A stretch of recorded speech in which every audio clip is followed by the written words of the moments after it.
Selamat pagi, Miss. Ya, selamat Ya, pagi Bu Widi. ya, Miss mohon bantuannya. Video lagi eksplorasi penyebab masalah terkait efektivitas metode pembelajaran dan juga motivasi belajar.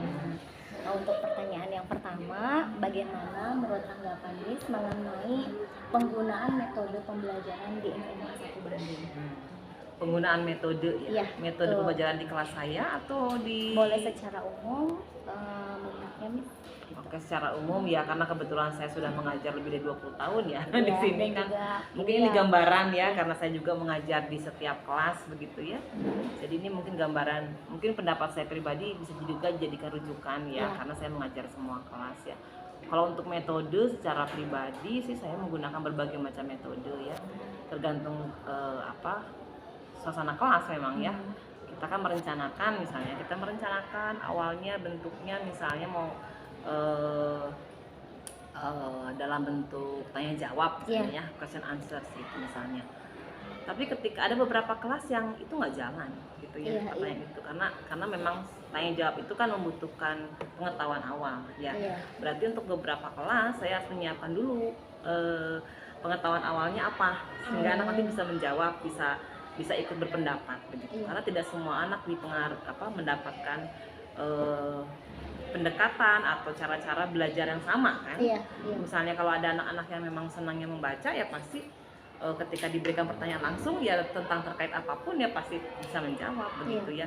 Jadi tentu saja metode itu bisa berubah ya, tergantung suasana dan tergantung kelas begitu. Berarti harus Miss, harus dikaitkan dengan kondisi. Iya, dengan kondisi. Ada juga kelas yang misalnya sama sekali blank, jadi perlu ceramah dulu kan gitu ya. Jadi memang RPP yang kita buat kadang-kadang itu hanya sekedar rencana ya, kadang-kadang nggak berjalan sesuai dengan RPP, karena itu pasti ada perubahan ya. Perubahan itu kadang-kadang bahkan sering kali itu bukan dalam setahun, dalam sehari saja saya misalnya mengajar 2 kelas itu RPP saya bisa berubah begitu. Tapi dasarnya misalnya apakah ini untuk metodenya untuk berpikir kritis misalnya, menggunakan conceptual learning atau menggunakan misalnya tipe caranya menggunakan cara jigsaw gitu ya, itu ada di tahapannya, itu ada jelas begitu ya. Hanya ya tadi tergantung suasana di kelas, pada akhirnya juga kita melihat anak, fokusnya kita tuh ke anak gitu. Ini mau dibawa kemana begitu. Iya, berarti objeknya harus ke anak objeknya harus ke anak begitu. Ada tugas yang secara online diberikan, anak di kelas itu mengerjakan semua, berarti kan paham ya gitu. Sekitar 70% anak mengerjakan, berarti paham itu. Karena kita tuh mengajar itu kan bukan untuk anak yang fokusnya bukan untuk anak yang tidak mau belajar ya. Kan kita harus fokus juga pada bagi anak yang mau belajar bagaimana. Mereka butuh tambahan banyak, berarti yang kita siapkan itu untuk mereka yang benar-benar mau belajar. Jadi kita menyiapkan itu maksimal begitu. Jangan kita melihat ada kelas ininya, misalnya ada anak-anak di kelas ini mah gini kurang responsif, tapi kita akhirnya memberikan apa adanya. Tidak, bahwa di kelas yang kurang responsif itu pasti ada anak-anak yang minat belajarnya tinggi begitu. Jadi kita menyiapkannya harus semua. Berarti dari perencanaan betul yang matang ya, Miss. Betul. Miss kan Miss juga sebagai praktisi pengajar guru penggerak ya, Miss. Nah, dari hasil yang Miss dan pengalaman, apa sih penyebabnya kenapa guru kurang begitu efektif? Sudah ada nih metode pembelajarannya, namun kurang begitu efektif gitu menerapkannya. Ya, ini pengalaman aja ya. Dulu itu saya juga sempat mengalami hal seperti itu di awal-awal mengajar. Itu mungkin kalau yang saya pahami, saya sendiri dari secara pribadi itu karena saya nggak paham tentang metode itu. Saya baca teorinya, tapi saya mungkin tidak bisa mempraktikkannya seperti apa. Berarti perlu guru itu melihat guru lain. Bagaimana guru lain mengajar, menanyakan, itu bertanya, diskusi, itu harus. Yang saya alami dulu ketika awal-awal mengajar tuh gitu ya. Terus kadang-kadang ketika saya bingung, nggak ada teman untuk teman guru yang kebetulan pada saat masih junior ya, bukan guru-guru pada senior gitu, ada rasa sungkan gitu ya bertanya gitu. Mau ikut ke kelas juga takutnya menyinggung, kesana kita seperti mensupervisi beliau begitu kan. Itu kan apalagi tahun 2000-an itu kan belum ada informasi kayak di internet, kan belum begitu banyak begitu ya. Jadi saya dulu pada waktu itu seringnya learning by doing ya. Saya sering mengingat gini, dulu guru favorit saya siapa? Gimana cara dia ngajar? Gimana cara saya kok bisa dulu ngerti? Nah saya begitu Bu Widi. Iya. Jadi ada kemungkinan satu, ketika kamu nggak paham dia nggak mencari tahu. Iya, iya. Tidak merefleksikan, gitu kan? Kan kita pernah jadi murid sebelum menjadi guru kan? Iya. Betul. Ketika menjadi guru kita kan akan membayangkan dulu guru saya menyenangkan, mengajar, saya paham tuh gimana gitu. Ya saya alat terbaik ke situ dulu, cari dulu, oh harus gini, oh harus gini. Kadang-kadang dulu itu saya nggak tahu loh, apakah benar itu metode saya. Saya fokus saya tuh mengingat, oh dulu guru bahasa Inggris saya, atau guru bahasa Indonesia saya, atau guru matematika saya mengajarnya gini. Nah saya ikuti itu. Oh, dari guru. Nah setelah itu baru muncul, oh berarti yang cara ini tuh adalah metode ini. Begitu. Jadi memang harus kedua-duanya, back and forth, nggak bisa. Kita nggak bisa hanya baca saja tahu tanpa melakukan, atau langsung terjun melakukan tanpa tahu. Teorinya. Takutnya nggak ada refleksi yang di mana salahnya kita nggak tahu kan itu disebut apa tahapannya gitu. Nah itu begitu. Jadi ada kemungkinan satu tidak tahu, kedua tidak pernah mencari tahu ya, dalam arti tadi tuh lesson tadi itu nggak pernah merefleksikan, mungkin juga tidak pernah. Jadi fokusnya itu ya mungkin hanya memberikan ini pengalaman saya ya, saya pernah seperti itu gitu ya, dan itu saya tahu itu salah begitu, hanya memberikan materi gitu. Jadi belum apa ya, kalau misalnya guru itu mengajar dengan metode dan dia tahu metodenya seperti apa, itu kan sudah dalam arti sudah menjadi sesuatu hal yang masuk dalam dirinya ya, secara nggak sengaja. Iya nggak? Kalau bisa dibilang itu seperti wisdom gitu ya. Jadi si guru itu udah dengan sendirinya udah mengalir mengajar itu, dan itu butuh puluhan tahun betul gitu. Jadi ketika awal-awal kita harus tahu, so, refleksi itu bukan hanya di awal, sampai saya sekarang itu masih merefleksikan kayaknya salah di cara ngajar saya ini. Padahal saya tahu menggunakan tetap aja gitu, karena murid berubah. Iya betul. Murid berubah, cara berubah. Kita tidak bisa terus-terusan ini yang 10 tahun yang lalu kan anak dikasih ceramah ngedengerin. Iya betul. Sekarang beda. Nah itu jadi terus kita harus mencari tahu. Jadi ada kemungkinan kalau misalnya dia tidak bisa melakukan metode itu ya tidak tahu, kedua tidak mencari tahu. Dan yang paling penting ada kemungkinan maaf, guru tersebut tidak merefleksikan pembelajaran itu.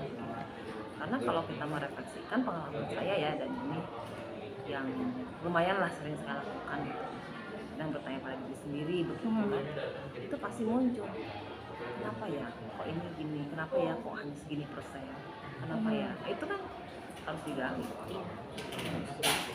Itu mengenai ini ya, misalnya metode. Sekarang ke motivasi belajar nih. Bagaimana motivasi belajar secara umum anak-anak di era sekarang, apalagi kemarin setelah COVID-19 ya. Bagaimana menurut Miss mengenai motivasi belajar? Iya, motivasi itu kan semacam seperti pemberian umpan balik, feedback. Dan umpan balik atau feedback itu akan sangat terasa kalau kita memberikannya saat itu. Misalnya nih, kita nulis nih, ulangan kertas ya, tulis ya, udah itu bener gitu akan dilihat tulisan kita. Itu jangan-jangan udah diambil mah udah wes simpan. Akan boro-boro ngelihat tulisan kita. Itu ketika langsung kita ngomong langsung, good, excellent. I'm afraid that's not your answer. I think you need to find more. Kasih, linknya ke sini, kasih. Itu langsung, anak ngerti. Salahnya saat itu pemberian motivasi, itu yang pertama. Jadi itu langsung. Yang kedua, kita harus, kalau saya tuh guru, kita harus punya batasan dengan murid itu. Kalau saya ya, jadi ketika first meeting, pertemuan awal, tidak dengan ya silakan. Minum dulu Bu Widi.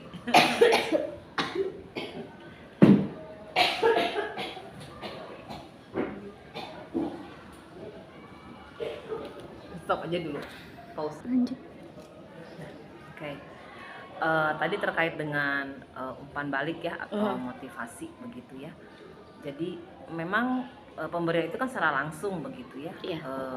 Kalau menurut saya begitu, motivasi yang paling bisa itu langsung dialami oleh si anak. Mohon kesalahan langsung berikutnya dibetulkan, lalu kita memberikan umpan balik, lalu memberikan motivasi saat itu begitu. Jadi sarannya bagaimana begitu ya. Kemudian yang pertama, yang kedua itu terkait dengan batasan begitu ya. Jadi kalau saya di pertemuan awal itu kan first meeting itu adanya buat classroom agreement gitu ya. Ini dulu sebelum ada di kurikulum Merdeka ada keyakinan kelas, dari dulu saya sudah melakukan ini, namanya saya classroom agreement. Jadi kesepakatan kelas di kelas saya bahasa Inggris bagaimana. Hanya dulu itu saya mematok duluan begitu. Jadi di kelas saya itu ada gini-gini, harus begini, fokusnya gitu. Hanya memang tidak hanya saya memberikan patokan saja, tapi saya juga memberikan pendapat ke anak, ya, dan memberi kesempatan anak misalnya who disagrees, siapa yang nggak setuju, silakan. Nggak setuju di mana, lalu bagaimana? Udah seperti itu, saya sudah melakukan bargaining ya. Posisinya kita tawar menawar sudah ada. Cuman saya memberikan duluan gitu, bahwa di kelas bahasa Inggris misalnya on time ya, punctual, terus misalnya tugas juga submission deadline-nya itu sebelumnya kalau bisa on time dalam submission deadline. Terus misalnya ada lagi masuknya misalnya tidak terlambat seperti itu tadi ya. Kemudian misalnya bagaimana kalau terlambat, misalnya oke, terlambat boleh, saya beri toleransi, berapa kali terlambat boleh, berapa kali boleh boros, itu saya dulu menentukan itu gitu ya. Tapi saya perlu juga menanyakan pada anak, tapi sebagian besar saya tidak tahu pada saat itu ketika saya membuat classroom agreement itu mereka mau ngikutin gitu. Jadi banyaknya agreeing gitu. Mungkin karena memang yang saya berikan itu tidak memihak ke saya, memihak ke mereka begitu. Mungkin begitu. Karena saya juga begini, kalau misalnya saya tidak memberikan misalnya saya lupa nih nggak ngasih misalnya fillers atau misalnya ice breaking gitu. Mereka harus mengingatkan. Jadi mereka juga mengingatkan. Jadi mungkin itu ya. Jadi mereka mengikuti itu. Nah, kalau sekarang kan ada kesepakatan kelas atau keyakinan kelas. Itu kan anak suruh nulis dulu. Ayo tulis apa yang pengen kamu ini kan. Setelah itu kita screening kan, disorting sama kita. Ini yang ini, kenapa harus gini, kenapa. Tapi kan tetap saja proses itu kan harus ada gitu. Nah, itu menurut saya itu memberi motivasi pada anak bahwa pelajaran saya atau pelajaran bahasa Inggris gitu ya, bahwa ketika mereka belajar bahasa Inggris itu penting. Jadi bahasa Inggris itu hal yang penting dipelajari. Kenapa? Karena tadi itu kita sudah buat kesepakatan. Kalau kita nggak gini, kalau kita nggak gini gitu loh. Jadi kita kasih kayak semacam bukan hukuman ya. Jadi kalau nggak gini, sanksinya apa? Sanksinya juga harus membuat mereka belajar. Misalnya, mereka memang tahu sanksinya loh, bukan saya. Kalau sekarang gitu, sanksinya apa? Kalau dulu saya langsung, misalnya kalau 3 kali nggak hadir, berarti nilai sikap langsung B. Lebih dari 3 kali langsung B. Kalau sekarang nggak, sanksinya apa? Mereka yang ini. Mereka mengajukan. Oke, misalnya kalau saya sering anak yang sering terlambat. Oke, kalau udah 3 kali gimana? Saya nanti ke depan Miss mau bercerita bahasa Inggris. Nah itu, jadi oke, nggak apa-apa, saya nggak masalah. Asal mereka sanggup melakukan gitu. Iya. Jadi sanksi itu diberikan pada mereka, tapi mereka sanggup mau melakukan itu. Jadi akhirnya mereka merasa itu bukan hukuman. Memang itu sudah menjadi resiko saya. Karena tidak. Jadi mereka harus tahu ada resiko, ada tidak. Karena tanggung jawab saya nggak lakukan, ada resikonya. Mungkin itu yang bagian dari motivasi ya kan. Mungkin itu yang membuat anak-anak tetap hadir di kelas saya, tetap ada. Bukan karena mungkin mungkin karena tadi itu ya. Kalau saya melihatnya mungkin karena keyakinan kelas itu gitu ya.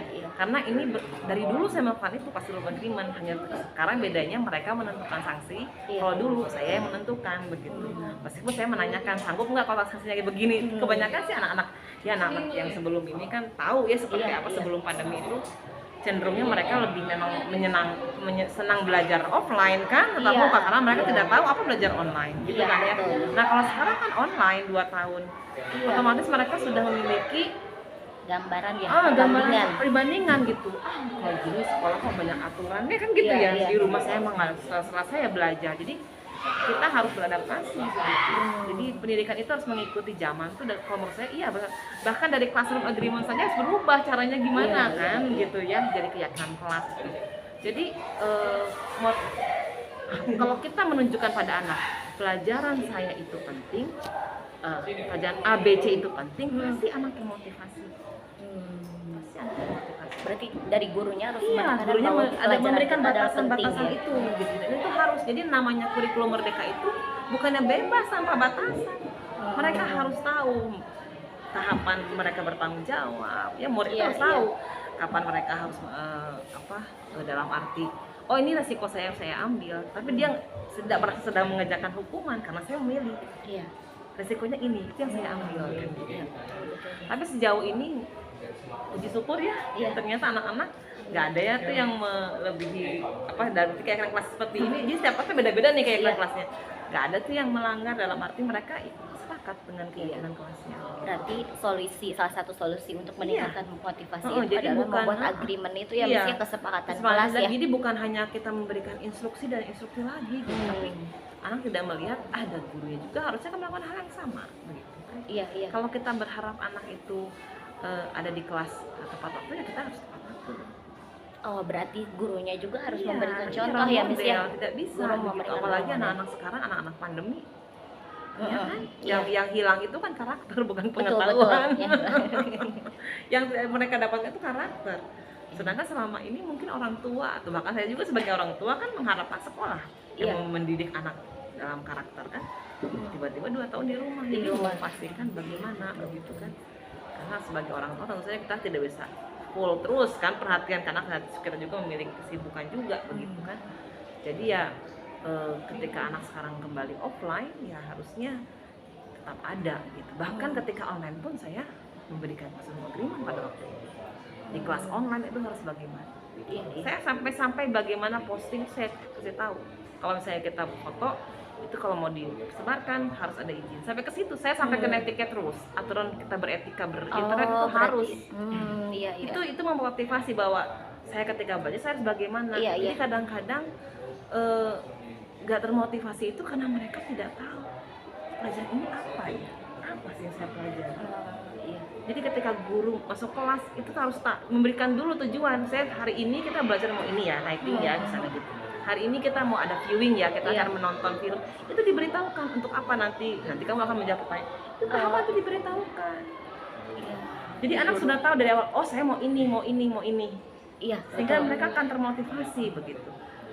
Nah, jika memang pasti kan tidak semua anak berminat dalam kelas ya. Betul. Bahasa Inggris mah, aduh anak-anak yang sekarang di pandemi ini, sulit banget itu beberapa kelas. Tidak semua anak yang termotivasi dalam berbicara bahasa Inggris. Jadi harus berpikirnya itu banyak gitu. Jadi banyak sekarang udah banyak kayak aplikasi kan gitu ya. Jadi harus udah ke arah sana. Jadi harus kita juga bikin metode juga, jangan yang monoton ya, misalnya ceramah terus-terusan gitu, tapi jangan dengan mengikuti perkembangan mereka ya, Miss ya. Mungkin itu yang bisa saya sampaikan terkait dengan motivasi, karena dari dulu pasti motivasi itu kan berubah karena anak yang berubah ya. Semua tergantung gurunya sebenarnya. Itu tetap aja guru kita harus memberikan instruksi yang jelas, batasan yang jelas gitu ya, dan tidak membuat mereka merasa bersalah ketika melakukan kesalahan gitu ya. Jadi mereka masih mau mencoba. Itu kan tugas kita. Bagaimana mereka tetap, misalnya kalau sekarang tetap stay di kelas, gimana caranya? Stay di kelas tapi anak juga mau mengikuti. Nah itu gimana caranya? Kalau misalnya ketika online gimana masih mau mengerjakan, itu kan memang berat ya tugas kita itu situ. Ya karena tadi saya mengatakan di awal, kita itu mengajar bukan untuk anak yang memaksakan anak yang tidak mau belajar aja untuk belajar, tapi kan anak yang sudah mau belajar bagaimana? Persiapan berbagai macam. Kemungkinan itu kita sediakan. Kalau misalnya ada anak yang tidak termotivasi, kalau saya sih sampai sekarang masih ada tuh banyak bahkan anak-anak tidak termotivasi mengerjakan tugas tidak, tapi hadir gitu ya, mengikuti. Ya mungkin saja mereka senangnya hanya mendengar. Jadi kalau menurut saya motivasi itu ya anak hadir di kelas mendengarkan saja itu tidak mengerjakan, ada kemungkinan dia mungkin tidak tertarik untuk mengerjakan memang. Jadi tapi jangan menganggap itu anak itu nggak termotivasi. Menurut saya itu mungkin ada motivasinya ada untuk hanya mendengarkan. Mungkin dia senang mendengarkan gurunya, mungkin dia senang mendengarkan temannya. Gitu kan ada anak yang seperti itu, tapi ketika ya Miss dikerjakannya tapi nggak dikerjain juga, gitu. Ketika tanya kamu mengerti, ya Miss saya belum ada waktunya, atau Miss saya belum anak, itu harus ada motivasi untuk menanyakan bagaimana, ada masalah tidak, itu guru harus tahu, harus menanyakan masalahnya apa. Kalau misalnya kamu nggak sanggup yang mana? Kalau saya gitu, sanggupnya yang mana? Kan misalnya kalau dalam bahasa Inggris kan ada 6 elemen ya, ada listening, speaking, reading, viewing, writing, presenting. Dari 6 ini kamu sanggupnya pilih. Kalau menurut saya yang penting anak mau belajar dari kelas ketika offline begitu. Anak di kelas mau mendengarkan saja. mengikuti aja. Misalnya kelompok ikut kelompok ngomong, teman-teman ngedengerin meskipun dia nggak bisa mulai diskusi kayak bahasa Inggris, tapi minimal dia denger teman yang ngomong bahasa Inggris. Iya. Karena kan di mana lagi dia belajar seperti itu? Di luar kelas tidak mungkin. Iya. Menurut saya nomor satu pengalaman mereka belajar dulu. Kalau ketika terkait tugas, oke, itu minat. Iya. Ada kemungkinan anak nggak bisa terlalu sulit. Oke, yang mana? Silakan saya bilang Iya. pilih mau yang mana begitu. Kalau misalnya ini semuanya nggak bisa nggak saya ini, silakan.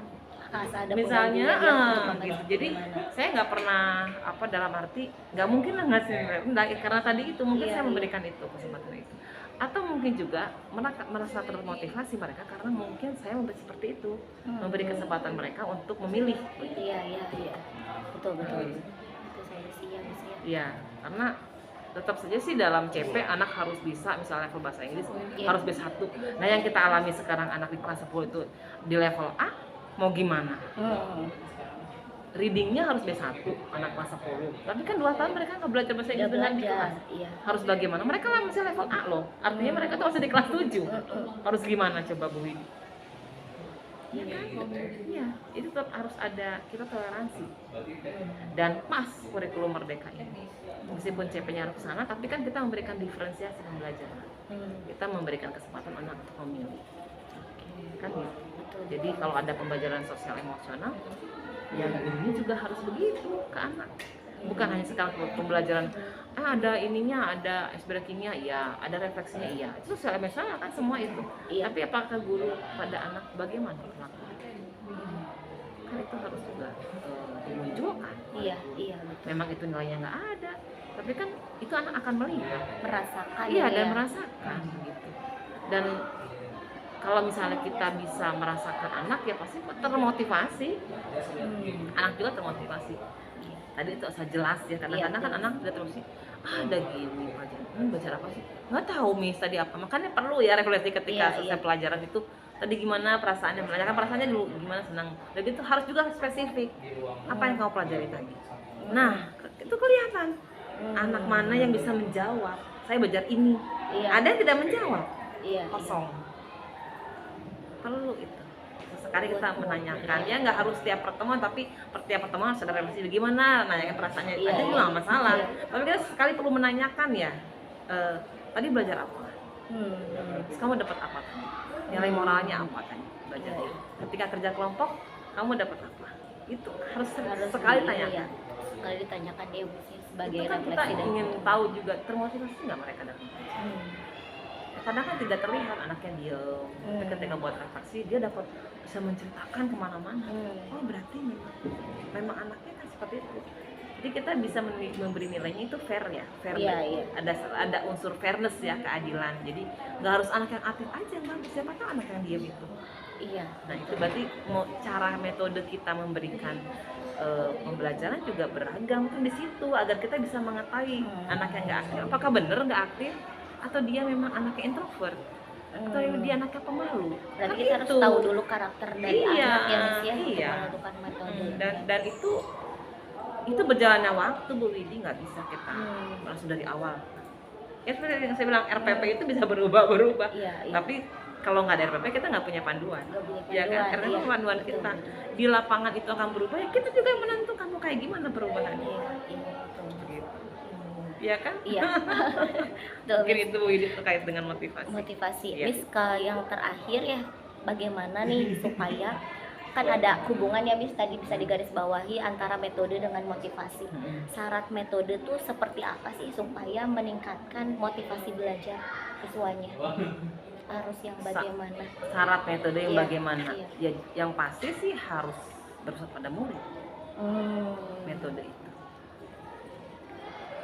Jadi nggak satu arah terus ya Miss ya? Pusatnya ke murid, 2 arah ya. Berarti kan ceramah 1 arah, bisa dilakukan jika memang anak butuh. Makanya saya bilang harus berpusat pada murid. Ketika anak mengatakan nggak ngerti, masuk ceramah. Nggak terus-terusan, harus anak semua. Bisa ngerti Miss, masuk ceramah. Tapi nggak dari awal kita ceramah, pancing dulu. Pancing dulu ya Miss ya? Iya, pusatnya pada anak kan. Terus kita kan harus tahu anak tahu dan tidak dari mana kalau mereka belum melakukan.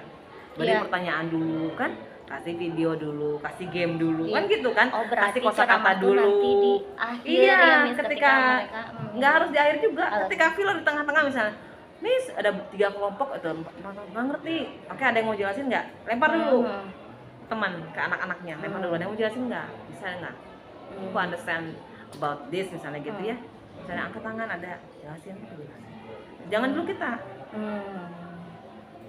Setelah itu masih semua ternyata punishment oke masuk kita terangin karena tetap anak pengetahuan itu ada di internet. Iya, Teori iya, itu semua ada, banyak anak tinggal baca. Iya. Tapi kan tidak semua anak bisa membaca dan paham. Baca mah harus, tapi untuk memahami kan tergantung minat. Ketika anak bertanya, Miss saya mau paham ini, berminat itu anak, ayo fasilitasi. Tidak semua anak mau mendengarkan kan? Iya, Kita sibuk menerangkan gini, oh anak ini nggak ngerti, emang dia nggak berminat mau gimana? Kalau menurut saya ya, kalau saya sih nunggu anak bertanya. Tapi kalau untuk anak-anak yang tidak bisa, terlihat kan dari awal juga mau mendengarkan juga tetap dia nggak bisa, itu kita gabungkan dengan jadi metode berkelompok ya, dia dibagi kerja kelompok ya, kolaborasi gitu. Nanti dia akan diberi tugasnya yang mungkin yang sesuai kemampuan dia. Jadi ketua kelompok itu harus tahu anak mana yang kira-kira kurang mampu gitu, diberi tugasnya jangan ketika dia kan udah tahu anaknya nggak mampu, kenapa kamu sama seperti kita kan, kita juga ketika anak tidak mampu ya jangan beri tugas yang sama dengan yang lain dong, yang dia bisa apa begitu kan. Jadi pemberian tadi itu terkait dengan bagaimana anak termotivasi kan, untuk dalam metode yang seperti apa. Metode 1 berusaha pada murid, kedua ya harus menyenangkan. Harus menyenangkan. Nah, ketika anak bertanya misalnya nggak ngerti masuk ceramah, nah ceramahnya bagaimana? Yang menyenangkan. Bisa pakai game. Gitu kan, bisa masuk misalnya pakai video aja. Iya. Banyak bisa pakai tanya jawab. Kan ceramah juga tuh. Iya kan, tanya jawab. Yang bisa jawab kita bisa menjelaskan. Jadi bisa temennya yang menjelaskan peer teaching ya. Nah, itu peer teaching. Bisa.